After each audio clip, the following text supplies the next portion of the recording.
After 23 years of marriage, I watched my wife kiss another man at our friend's party. I didn't scream. I didn't make a scene. I simply walked away. Everyone expected me to break down. Instead, I broke free. What happened next shocked even me, and destroyed everything she thought she knew about the quiet husband she'd underestimated for decades.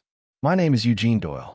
I'm 48 years old, and for the past 15 years, I've built a reputation as one of the most trusted family archivists and genealogy consultants in New England. Ironic, isn't it?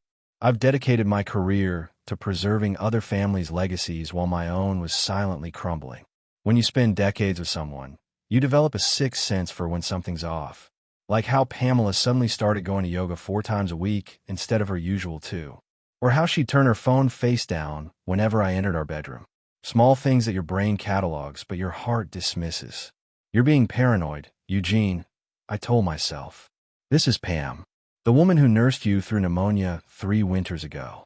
The mother of your children. The one who's been beside you since you were practically kids yourselves. Our daughter, Rachel, noticed it too during her last visit home from college. Dad, is everything okay between you and Mom? She asked while helping me organize a client's Civil War-era photographs in my home office. Of course, honey. Why wouldn't it be? I replied without looking up from the acid-free sleeves I was carefully sliding the fragile photos into. I don't know. She seems different, distant, and she's always checking her phone. I brushed it off as our empty nest adjustment. Our son, Jason, had moved to Seattle for work last year, and Rachel was finishing her senior year at Boston University. For the first time in over 2 decades, Pam and I were alone in our colonial house in Concord, Massachusetts. That weekend, Tom and Barbara Sullivan invited us to their annual autumn dinner party. The Sullivans were our oldest friends. We'd known them since before the kids were born. Tom was my racquetball partner, and Barbara and Pam had served on the PDA together for years. Can you pick up my dress from the cleaners? Pam asked me that morning, hardly looking up from her coffee. The burgundy one. Burgundy? You never wear burgundy. I do now, she said, her voice carrying an edge I couldn't quite place. And I'll be getting my hair done at 3, so I'll meet you there. Those arrangements should have been another red flag. In 23 years of marriage, we'd never arrived at a social event separately. But when you've spent half your life with someone, you start filling in the blanks with trust instead of suspicion. That was my first mistake. I arrived at the Sullivans' Tudor-style home just after 7. The driveway was already lined with cars I recognized. The Hendersons' Volvo, Dr. Reed's Tesla, Judge Wilson's vintage Cadillac. Inside, conversations and laughter spilled from every corner as waitstaff circulated with trays of hors d'oeuvres and wine. Eugene, Tom greeted me with a firm handshake. Where's Pamela? Meeting me here. Hair appointment, I explained, accepting a glass of scotch. I made my rounds, chatting with familiar faces about everything from property taxes to Judge Wilson's upcoming retirement. All the while, I kept glancing toward the entrance, waiting for Pamela to arrive. When she finally did, 40 minutes later, I nearly didn't recognize her. Her hair was different, not just styled, but lighter, with highlights I'd never seen before. The burgundy dress hugged her figure in a way that seemed meant for someone else's eyes. She scanned the room without noticing me, then made her way directly to the back patio doors. I excused myself from a conversation about the town's historical society budget and followed at a distance, curious rather than suspicious. That's when I saw him. Tall, silver-haired, with the confidence of someone accustomed to commanding attention.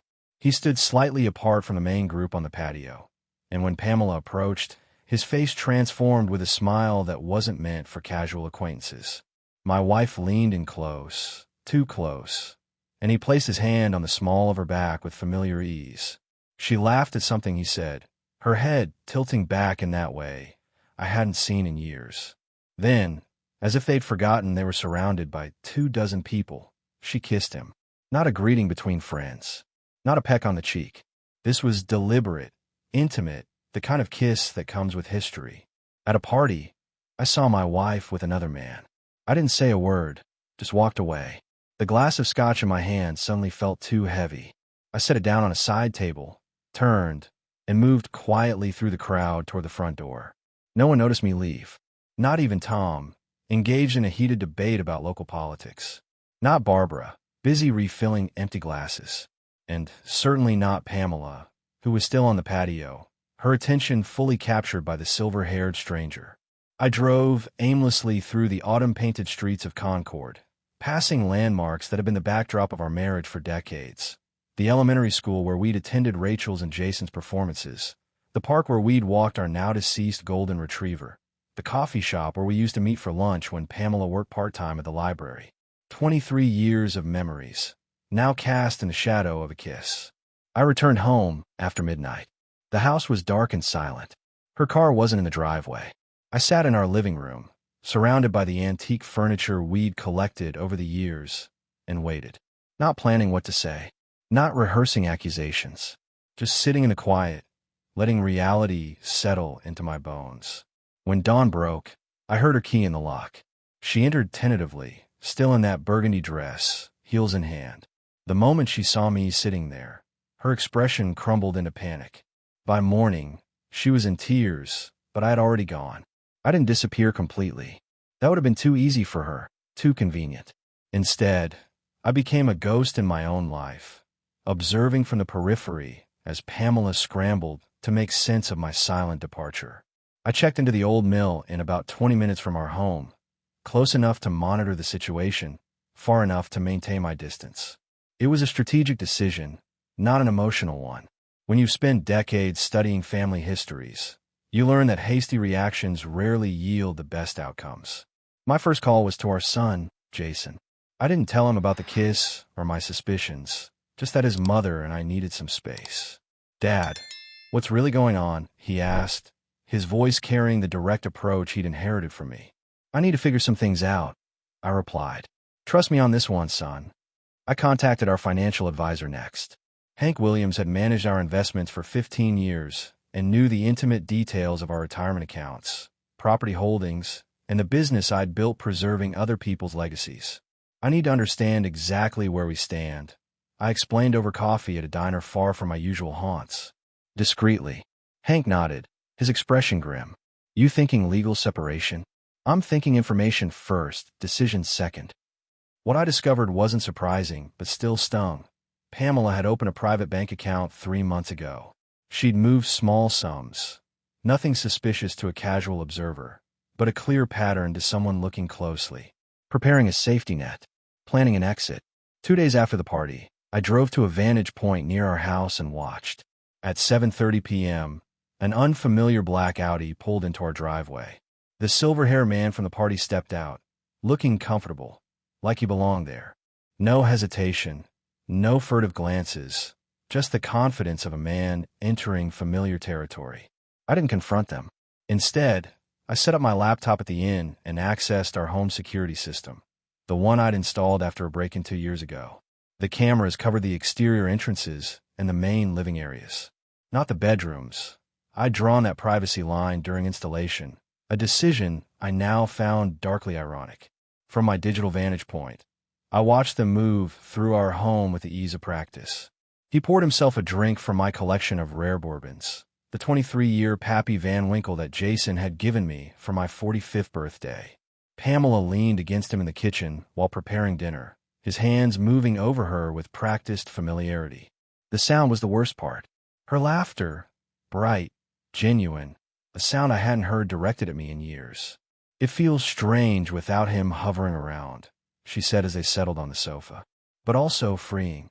"You think he knows?" the man asked, swirling my bourbon in my crystal tumbler. "Eugene? Please. He spent so many years buried in other people's family trees, he can't see what's happening in his own house." Her voice carried a dismissive tone I'd never heard before. "He'll probably send a carefully worded email, asking to discuss things rationally." Her words struck deeper than any knife could. 23 years of marriage, reduced to contemptuous dismissal. But I didn't rage. I didn't break. I simply watched, gathering evidence, building my case with the same methodical precision I used when reconstructing centuries-old family connections. By morning, I had a complete picture, not just of her betrayal, but of her utter disregard for the life we'd built together. I wasn't raised to be vengeful. My father, a history professor at Boston College, taught me that dignity lies in measured responses, not emotional outbursts. But dignity doesn't mean surrender. It means fighting smart. My first move was purely financial. I contacted our bank and investment firms, requesting the addition of two-factor authentication on all our joint accounts. A reasonable security measure, given recent concerns about identity theft. I didn't freeze Pamela out. That would be legally problematic, but I ensured no major transactions could occur without my explicit approval. Next, I called Rachel at college. "Dad, what's really going on?" she asked immediately. "Mom called me crying last night, saying you've abandoned the family and might be having a mental health crisis." I kept my voice steady. "I'm perfectly sound of mind, Rachel. Ask yourself, if I were having a breakdown, would I have organized my client appointments to ensure no one's family history project gets delayed? Would I have arranged for Professor Martinez to cover my guest lecture series at the Historical Society?" The line went quiet for a moment. "No," she finally said. "You wouldn't. I can't explain everything now, but I promise you'll understand soon. Just don't make any judgments based solely on your mother's version of events."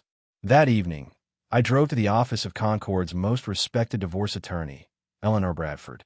I'd researched meticulously. She had an 89% success rate in high-asset divorces and was known for her surgical precision rather than scorched-earth tactics.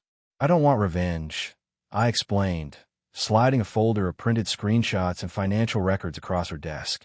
"I want protection for what I've built and dignity in how this ends." Eleanor reviewed the evidence with a professional detachment I appreciated. "Your documentation is impressive, Mr. Doyle. Most clients bring emotions. You've brought evidence. Preserving history is my profession," I replied simply. I returned to the Old Mill Inn and enacted the next phase of my plan.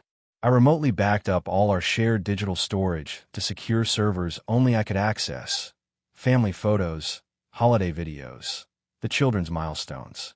Not to deprive Pamela, but to ensure these treasures weren't casualties of whatever scorched earth she might create. The following morning, I visited our family doctor for a full physical and blood panel, documentation that I was neither unstable nor in declining health, preempting any potential claims Pamela might fabricate. That afternoon, I received a text from an unknown number. "She's telling everyone you had a breakdown, that you've been acting strange for months, that she's worried about you." It was Barbara Sullivan. We'd never been particularly close, but she had a strong moral compass and apparently loyalty that extended beyond her friendship with Pamela. "Thank you," I texted back. Truth will prevail. I wasn't surprised by Pamela's strategy. Character assassination is the refuge of those who can't win on facts. But she'd forgotten something crucial about me. I'd spent decades helping families uncover truths buried under generations of carefully crafted fictions. I knew how to excavate reality from beneath layers of convenient lies. That night, I wrote emails to our extended family and closest friends. Not emotional appeals, but calm, factual accounts of my whereabouts and well-being. Not mentioning Pamela's infidelity or our separation. Simply addressing concerns some of you may have heard and assuring them I was taking some personal time to address important matters. I didn't slam doors. I didn't rage against betrayal. I methodically secured the foundations of my life, while Pamela was busy spinning narratives that would ultimately collapse under their own weight. By day 5 of my strategic withdrawal, the silver-haired man, whom I'd identified as Robert Cassidy, a pharmaceutical executive recently transferred to Pamela's company, was practically living in our home. But the fortress they thought they were occupying was already surrounded, not by armies, but by the quiet, inexorable force of consequences gathering on the horizon. A week into my strategic absence, I sent Pamela a package. No return address, delivered by courier rather than standard mail. Inside, printed screenshots of her lover's car in our driveway, timestamps clearly visible. A bank statement showing her secret account. A transcript of her dismissive comments about our marriage, captured by our home security system. And a handwritten note. "I'm not angry. I'm just finally seeing clearly. No threats. No demands. Just evidence that her carefully constructed narrative was built on sand." I watched the delivery through the security cameras I still controlled. Pamela accepted the package in her yoga clothes, probably assuming it was another online purchase. Her hands trembled as she opened it at the kitchen counter, the same counter where I'd made her breakfast every Sunday, for 2 decades. The color drained from her face as she sifted through the contents. She frantically called someone. Robert, presumably, her gestures becoming increasingly agitated. This wasn't part of their script. They'd planned for tears, recriminations, perhaps even a messy confrontation they could spin to make me look unstable. They hadn't planned for silent, methodical documentation. That evening, my phone exploded with messages. Not from Pamela. She was still calculating her next move, but from our circle of friends. Barbara Sullivan called first. Eugene, I don't know what's happening with you and Pam, but people are saying things, troubling things. What kind of things, Barbara? I kept my voice neutral. That you've been controlling. That you've monitored her for years. That you're punishing her for trying to find happiness. She sounded uncomfortable, caught between decades of friendship and fresh accusations. Interesting perspective, I replied calmly. Have I ever struck you as controlling in the 20 years you've known me? No, she admitted. That's why this seems so out of character. Sometimes the simplest explanation is the correct one, Barbara. After we hung up, Judge Wilson called, then the Hendersons. Each conversation followed the same pattern.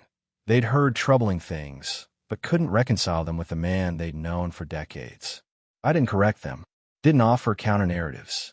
I simply asked questions that made them reflect on their own experiences with me. The truth doesn't need aggressive defense when it's witnessed firsthand. That night, I drove to our neighborhood and parked a few houses down. Through her frantic damage control, Pamela had forgotten one crucial detail. Our bedroom curtains remained open, as they had every night since we moved in. From my vantage point, I could see her pacing, phone pressed to her ear, gesturing frantically. The fortress of lies was beginning to crumble from within, not from my assault, but from the weight of its own contradictions. By morning, Robert's Audi was gone. The first crack in their united front had appeared. 2 weeks after my departure, Pamela finally called. Not texted, called. A voice conversation leaves fewer tracks, creates fewer records. I answered on the 4th ring, giving myself time to center my thoughts. Eugene. Her voice carried practiced concern. We need to talk about what's happening. I agree, I replied, keeping my tone measured. Can you come home? Please. Whatever you think is going on, we can work through it. Notice the phrasing, whatever you think is going on. Not an acknowledgement, but a subtle suggestion that the problem existed in my perception rather than her actions. I'm not ready for that conversation yet, I said. When then? You can't just disappear after 23 years. A carefully modulated note of indignation entered her voice. The children are worried. Our friends are worried. I appreciate the concern. I maintained the calm that she once found comforting, but now clearly found infuriating. I'll reach out when I'm ready. The next day, I received a text from Rachel. Mom asked me to come home this weekend. Says you two are having serious issues. Should I? Yes, I replied. But keep your eyes open. Rachel had always been perceptive. As a child, she could spot the real culprit in playground disputes while teachers were still sorting through conflicting stories. Now, as a young woman, that perception had only sharpened. I knew exactly what Pamela was doing. The children would be her character witnesses, her emotional leverage. She was setting the stage for a confrontation with an audience guaranteed to make me hesitate, to soften my resolve. It was time to change the script. Friday afternoon, I contacted Jason in Seattle. Your sister's heading to the house this weekend. I think you should join her. Dad, what's really going on? His voice carried the direct approach he'd inherited from me. A performance is being prepared, I answered. I think both of you should be in the audience. Saturday morning, I watched through the security system as Rachel arrived. Pamela greeted her with a tearful embrace, already setting the emotional tone. 3 hours later, Jason's rental car pulled into the driveway, the unexpected variable in Pamela's carefully crafted scenario. I didn't intrude on their private conversations. Whatever narrative Pamela was spinning, I trusted my children's judgment. They knew me, not just the husband their mother described, but the father who taught them to evaluate evidence and think independently. Sunday evening, Rachel called. Dad, she said, her voice tight, I think you should know Mom's already talking to divorce attorneys. She's got this whole story about emotional neglect and how you've been cold for years. And what do you think? I asked, caring more about her perception than Pamela's accusations. A long pause. I think something doesn't add up. And I think her friend Robert seems awfully comfortable in our house. Trust your instincts, I told her. They've always been good. After we hung up, I made one final call to Eleanor Bradford, my attorney. They've started the narrative phase, I explained. Time to move forward. Affidavits are ready, she confirmed. And the financial protection measures are in place. Are you certain you want to proceed with the documentation package? I thought about the family photos on our mantle, the vows we'd spoken, the life we'd built, and the trust I'd extended. Yes, I said finally. No more shadows. It's time for light. The next morning, as Pamela prepared to drive our children to the airport, a courier delivered Eleanor's package to our home. Comprehensive documentation of the affair, the financial maneuvers, and the disparaging comments. No emotional accusations, just facts. Truth doesn't need embellishment to cut through deception. 3 weeks after my departure, I returned to our home. Not to reconcile, not to argue, to reclaim my space and face the situation head-on. A man doesn't abandon the field permanently, especially when he holds a high ground. I arrived mid-morning on a Tuesday, when I knew Pamela would be home between her yoga class and lunch with her friends. I used my key, entering quietly but making no attempt to surprise her. She was in the kitchen, scrolling through her phone, when she heard my footsteps. The coffee mug slipped from her hand, shattering on the tile floor we'd installed together a decade ago. Eugene. Her voice wavered between shock and attempted control. Pamela. I set my briefcase on the counter and began brewing coffee as if it were any ordinary day. We need to talk. Her eyes darted at her phone, then back to me. I've been trying to reach you for weeks. I know. I poured water into the machine, my movements deliberate. I wasn't ready then. I am now. This isn't like you, just disappearing, she began, shifting into the narrative she'd been crafting. Stop. The word wasn't loud, but it carried the weight of absolute certainty. That story might work with others, but not with me. Not anymore. I placed a folder on the counter between us. Inside were divorce papers, already prepared by Eleanor, alongside printouts of the most damning evidence. This isn't a negotiation, I explained calmly. It's a notification. Her face cycled through emotions, shock, anger, calculation, and finally, a kind of grudging respect. How long have you known? She asked quietly. Long enough. I didn't elaborate. The details weren't important anymore. She picked up the divorce papers, scanning the terms. Her eyes widened to the financial arrangements. Fair but firm, with no room for manipulation. The children already know, I added.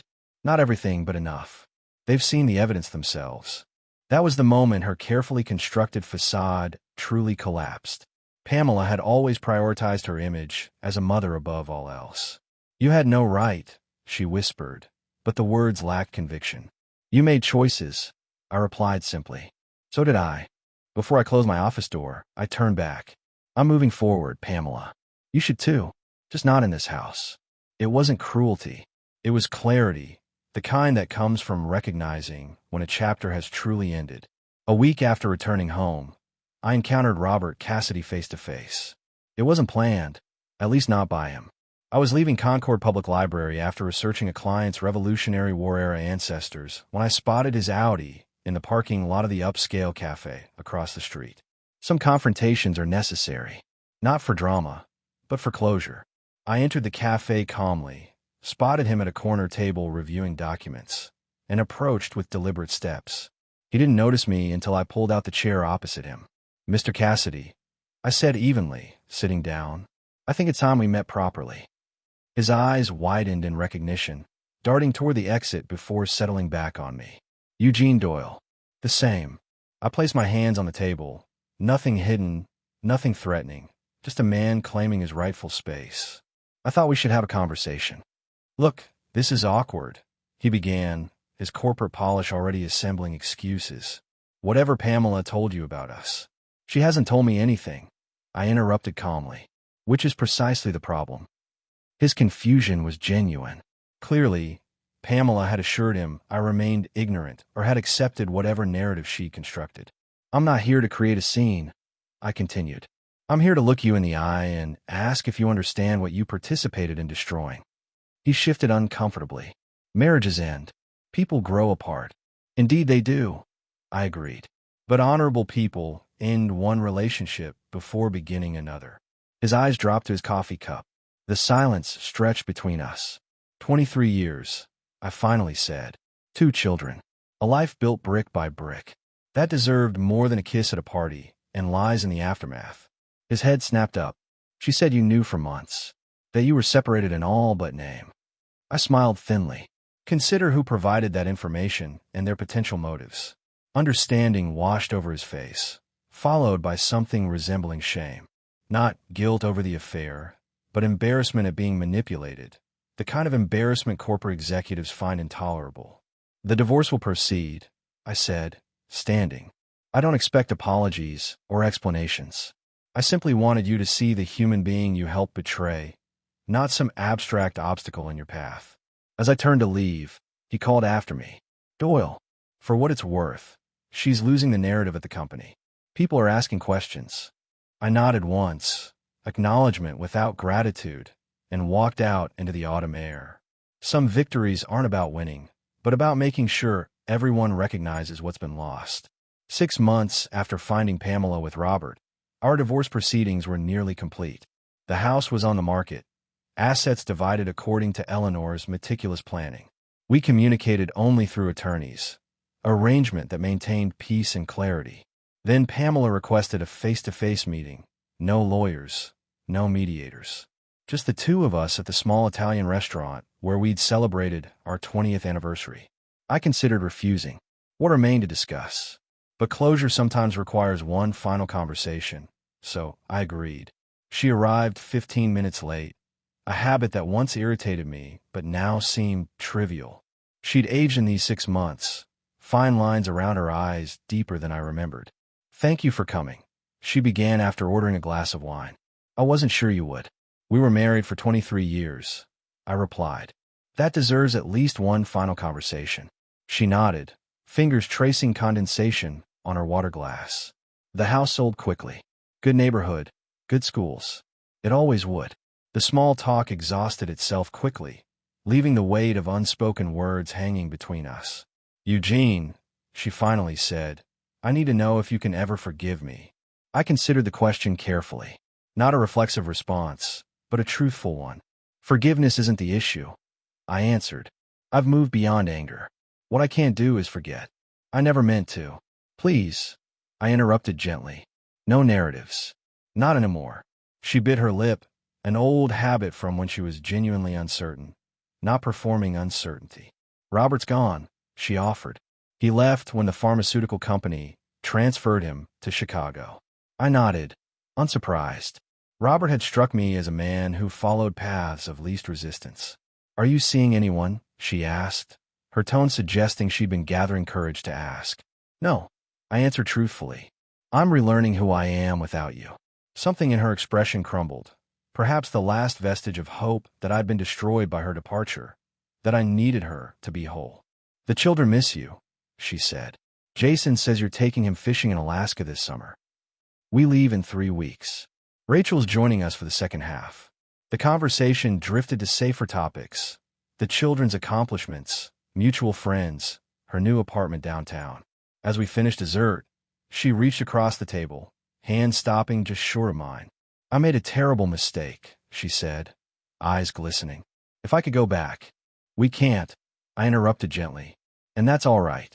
I paid the bill and walked her to her car. No dramatic embraces, no tearful reconciliations, just 2 people acknowledging the end of a shared journey. As I drove home, I realized the heaviness in my chest had lightened. Not disappeared, but transformed into something manageable. Not healing, exactly, but the beginning of whatever comes after. 1 year after seeing Pamela kiss another man at the Sullivans' party, I stood on the shore of a small lake in Vermont, watching the sunrise paint the water copper and gold. The cabin I'd purchased was nothing grand. 2 bedrooms, an open kitchen, and a wraparound porch perfect for morning coffee and evening contemplation. The past year had been a journey of deconstruction and rebuilding. The divorce had finalized without drama. the household to a young family expecting their first child, and my business had expanded to include digital archiving services for historical societies throughout New England. My phone buzzed with a text from Jason. "Happy 49th birthday, Dad. Call when you wake up." I smiled, making a mental note to call both children later. They'd emerged from the divorce with remarkable resilience, perhaps because I'd never used them as weapons or forced them to choose sides. On the small desk inside, my laptop displayed a half-completed family tree for the Petersons from Brattleboro, 6 generations of farmers, teachers, and local politicians who'd helped shape Vermont's history. Their story waited patiently for my expertise to bring it to life. But today was for reflection.